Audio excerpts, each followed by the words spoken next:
Baik, Assalamualaikum warahmatullahi wabarakatuh. Perkenalkan, nama saya Indah Permatasari, asal sekolah SMA Generasi Mandiri.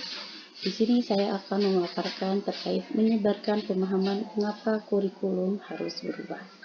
Sebelum lebih lanjut, kita harus mengetahui apa pengertian dari kurikulum itu sendiri. Kurikulum merupakan pedoman penyelenggaraan kegiatan pembelajaran untuk mencapai tujuan pendidikan tertentu. Di sini ada beberapa komponen kurikulum yang harus Bapak Ibu ketahui. Yang pertama ada tujuan, yang kedua ada isi atau konten, yang ketiga ada strategi, dan yang keempat ada evaluasi.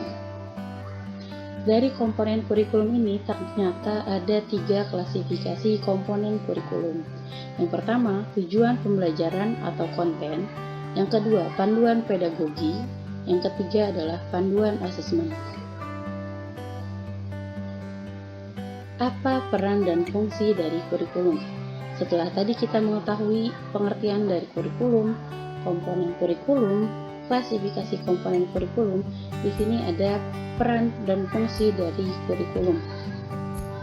Fungsi kurikulum bagi guru khususnya adalah untuk memandu dalam proses belajar murid. Di sini, guru dapat mengoptimalkan fungsi kurikulum dalam beberapa kerangka sebagai berikut. Yang pertama, mewariskan nilai dan budaya masyarakat yang relevan dengan masa kini. Yang kedua, mengembangkan sesuatu yang dibutuhkan saat ini dan masa depan. Yang ketiga, memilih dan menilai sesuatu yang relevan sebagai kontrol sosial. Mengapa kurikulum perlu berubah? Sebelumnya, Bapak Ibu harus mengetahui kurikulum ini bersifat dinamis dan terus dikembangkan atau diadaptasi sesuai konteks karakteristik murid sesuai kebutuhan mereka. Di sini ada 3 alasan mengapa kurikulum perlu berubah. Yang pertama, agar relevan dengan perkembangan zaman. Yang kedua, agar dapat memenuhi kebutuhan siswa. Yang ketiga, agar dapat menyiapkan generasi visioner. Kurikulum dari pemerintah pusat harus melalui proses adaptasi terlebih dahulu. Mengapa seperti itu, Bapak Ibu? Bentuk adaptasi kurikulum harus sesuai dengan kebutuhan murid-murid di sekolah. Atau ini biasa diterjemahkan dalam kurikulum operasional satuan pendidikan atau KOSP. KOSP itu sendiri dapat disesuaikan dengan kebutuhan murid di sekolah.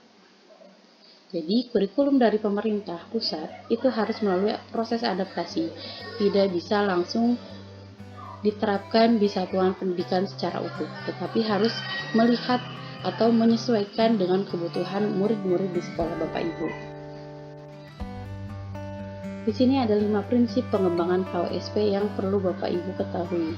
Yang pertama, berpusat kepada murid, yang kedua kontekstual, yang ketiga esensial, yang keempat akuntabel, yang kelima melibatkan berbagai pemangku kepentingan.